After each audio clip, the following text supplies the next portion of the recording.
Hello friends, स्वागत आहे तुमचं पुन्हा एकदा बाईट्स विथ प्रणू चॅनलमध्ये। आज ना बाईट्स विथ प्रणूमध्ये आपण अगदी वर्षभर असा टिकणारा मोरावळा बनवणार आहोत। तो आवळा बनवण्यासाठी सगळ्यात पहिल्यांदा इथे आपण आवळे घेतलेले आहेत। स्वच्छ असे धुवून हे आवळे आपण घेतलेले आहेत। साधारणतः अर्धा किलो इतके हे आवळे आहेत। आता एक पातेलं घेतलंय, त्या पातेल्यामध्ये अर्धा पातेलं इतकं आपण पाणी गरम करायला ठेवलंय। आपण पीठ चाळतो ना, ती चाळण घेतली इथे आपण आणि हे ना आवळे त्या चाळणीमध्ये टाकलेले आहेत। हे पाणी छान असं गरम झालं की ही चाळणी यावरती ठेवायची आणि यावरती ना झाकण ठेवायचं आणि 10 मिनिटांसाठी हे आवळे आपल्याला छान असे वाफवून घ्यायचे आहेत।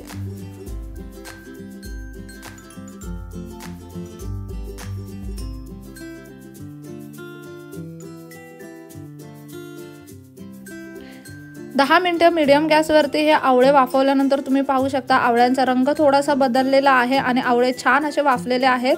आता ना ह्या आवळ्यांना आपोआपच चिरा पडतात, आपल्याला हे कापावे चिरावे अजिबात लागत नाहीत। आवळे थोडेसे गार होत आहेत एका बाजूला, तोपर्यंत आपण इथे गॅसवरती कढई ठेवली आहे। कढईमध्ये साधारणतः 300 ग्राम इतका आपण गूळ घेतलेला आहे। अर्धा किलो आवळ्यांसाठी 300 ग्राम इतका गूळ अगदी पुरेसा आहे। त्याच्यामध्ये ना आपण साधारणतः अर्धा छोटा ग्लास इतका पाणी टाकलेला आहे। आता हा गूळ आपल्याला विरघळून घ्यायचा आहे। अशा पद्धतीने गुळामध्ये चमचा फिरवत राहायचा, जेणेकरून गुळामध्ये गाठी तयार होत नाही आणि गूळ पटकन विरघळला जातो।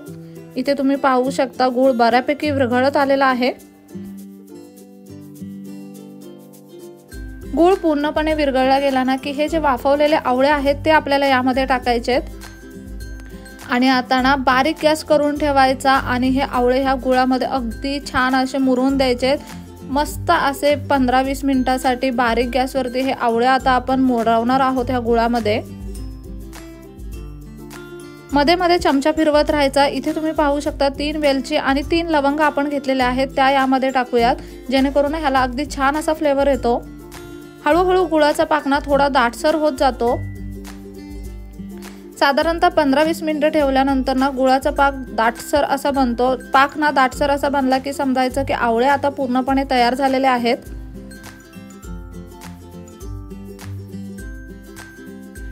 इथे तुम्ही पाहू शकता गुळाच्या पाकाचा रंग बदललेला आहे, पाक अगदी छान असा दाटसर झालेला आहे। आता ह्या स्टेजला आपण गॅस बंद करू शकतो। हे आवळे ना थंड करून एका बरणीमध्ये भरून ठेवायचे। अशा पद्धतीने बनवलेला मुरावळा वर्ष दीड वर्ष अगदी आरामात टिकतो। अजिबात ह्या मुरावळ्याला बुरशी लागत नाही।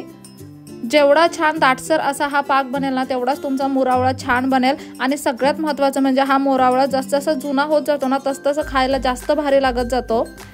आता सध्या आवळ्याचा सीझन आहे आणि ह्या आवळ्याच्या सीझन मध्ये भरपूर असा मोरावळा घरी बनवून ठेवा। मोरावळा बनवल्या लगेचच कधीच बरणीमध्ये भरायचा नाही, अगदी छान असा थंड होऊन द्यायचा आणि काचेच्या बरणीमध्ये भरून ठेवायचा, मग तो वर्षभर अगदी आरामात टिकेल।